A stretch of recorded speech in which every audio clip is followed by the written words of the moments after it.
Wait news ఇంటర్వ్యూలో మీరు ఏం చెప్పారు? 18 గంటలు రివ్యూ చేస్తుంటే ఆఫీసర్లు ఇంకా ఎన్నిసార్లు రివ్యూ చేస్తారు సార్ అని చెప్పి అలసిపోయి పారిపోతున్నారు, నన్ను చూశాను అన్నారు. 18 గంటల రివ్యూ చేస్తున్నా నాకు చాలా స్పష్టత ఉంది. నా ఎనర్జీ అంతా కూడా ప్రజా సంక్షేమం కోసమే పెడుతున్న తప్ప, ప్రజా రక్షణ కోసం పెడుతున్న తప్ప నన్ను ఇబ్బంది పెట్టిన శత్రువుల మీద నేను ఏ మాత్రం కూడా ఎనర్జీ పెడతలేను అని చెప్పి వాళ్ళ కర్మకు వాళ్ళు ఏమన్నా కానీ అని స్టేట్మెంట్ మీరు ఇచ్చిండ్రు. నిజంగా 18 గంటల రివ్యూ చేసిన వాళ్ళు మీకు కనీసం ఈ ఇన్ఫర్మేషన్ మీ కరీంనగర్ సిపి ఎట్లా ఇవ్వలేదు రేవంత్ రెడ్డి గారు? బండి సాయి భగీరథ్ అసలు కరీంనగర్ 2 టౌన్ పోలీస్ స్టేషన్కే పోలే.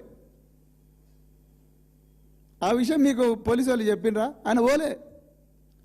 అసలు ఆ కరీంనగర్ 2 టౌన్ పోలీస్ స్టేషన్లో ఇచ్చిన కంప్లైంట్లో ఆ సిగ్నేచర్ కూడా సాయి భగీరథ్ కాదు. మీరు చూడండి,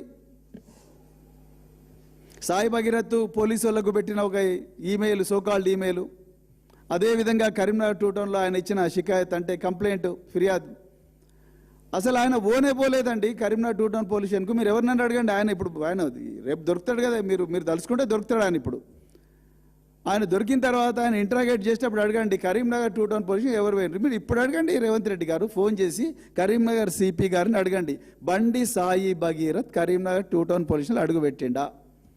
నేను ఇలా ఓపెన్ అడుగుతున్నా కరీంనగర్ సిపి గారిని, గౌరవ డీజీపీ గారిని. ఎవరైనా సివిలియన్ మేము ఒక ఎఫ్ఐఆర్ కాపీ, ఒక కంప్లైంట్ కాపీ పోలీస్ స్టేషన్కు ఎవరి ద్వారా పంపిస్తే మీరు కేసు రిజిస్టర్ చేస్తారా? చేయరు. ముందు అసలు మేము వచ్చినా చేయరు. ఆ మహిళనేమి ఇక్కడ ఏడుస్తుంది, కంప్లైంట్ పట్టుకొని వచ్చింది మహిళ బిడ్డ కోసం.